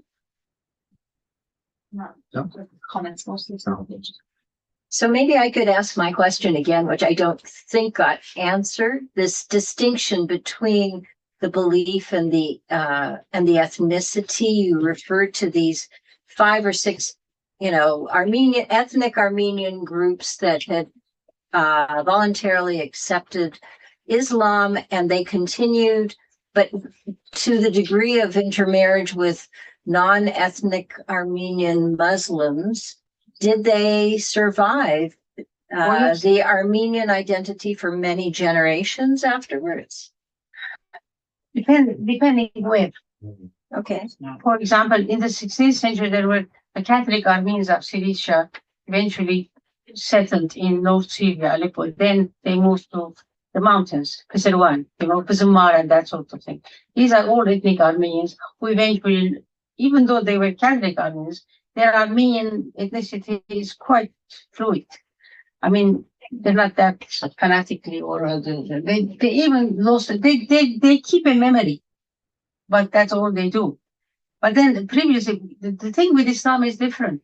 It's quite different than into other Christian sects. So it depends what faction we're talking about, what community and where. For example, conversions in New Julfa in the 17th century are a different story, very huge wave of conversions in New Julfa. That is another subject to be studied on its own. Or the 8th century, or the heterodox factions, they had no other choice but to ally with the Muslims and eventually just adopt their faith. But keep their their Armenian ethnicity. But then where did they go? What happened? Most of these Paulicians or the so-called Todragians or whatever, or the sun worshippers later in the period, were eventually deported by Byzantine, the Byzantine deportations into the Danube area and so on and so forth. Some people say that most of people in Albania or certain areas are originally those Paulicians or the Bogomids those times. Right. Yeah, I mean, I will not accept until I read something about that. But there is something about it. That then eventually, people say that some people in those areas, Albania and whatever, they still have a memory of being Armenian ancestors. They may. The Geniture is, eventually, so of course they could have been. But this is the Near East. This is the way this region of the world is. It is hard to talk about it. Who is Lebanese? Ask a Lebanese. Is he Maronite or is he Sunni or a Shia or whatever? Who cares? They have developed a Lebanese identity. Does that exist? You will be surprised. Yes. I have taught 35 years and I have had thousands of students of all ethnicities. It's an amazing, miraculous thing. I don't know how they say Lebanese miraculously, but what is it? What is the core? I never can tell. It's just a consciousness. What's wrong with that? It's just a consciousness. So, but the details you have to really do serious anthropological research, very serious research, and then find text to support whatever you're saying. But ethnicity in the Near East is a very fluid subject, especially in earlier periods. Armenian ethnicity identity, well, the Christian element is very, very suspicious. To the 11th, 12th, to the time of Shnorali, they were Arivortic, weren't they? Right. Didn't he write a letter to them saying you can come in? You are our brothers and sisters. And some did and some did not. Some did, some did not. He said, okay, who cares? So you have to be open to these impossible possibilities. They seem impossible, but the place allows that. The Near East allows. I love Iran, Persian music. I love some Turkish Sharkis. It's just part of. And then if you listen, by the way, to music like Iranian or Armenian or Turkish or whatever, the oud or whatever instrument, they sound the same. They actually sound the same. But then can I talk about identity? It makes no sense. So, but there is, of course, that's why I insist on interdisciplinary studies. Anthropology is part of this whole thing, and sociology. And I mean, we have to be careful and study the arts. Study the folklore. The folklore says a lot about many, many things, about Near Eastern, Armenian folklore, whatever folklore. So, I mean, it needs a different approach to things, a different discipline. That's okay. Any other? Okay. Well, let's thank our speaker once again. What a magnificent talk. And let me bring this event to a close. Thank you once again, Dr. Dadoyan, for coming and speaking to us. Yeah. And let me just mention for those in the audience here, those watching online who are in the Los Angeles area, at UCLA this month and also next, we have a wonderful comprehensive centennial retrospective, film retrospective of Sergei Parajanov's films that will be shown beginning November 23rd and running through December 18 at various locations, including our Hammer Museum's Billy Wilder Theater. So please consult our Promise Armenian Institute website to take a look at when these are offered and attend if you can. So once again, let me thank Hasmik Bagdasarian as well as Emily Polosian, our wonderful staff, our Deputy Director Hasmik for running everything behind the scenes. And we wish all of you in our audience here and online a happy Thanksgiving holiday that is coming up, and we look forward to seeing you again in the not too distant future. Thank you. Thank you. Thank you.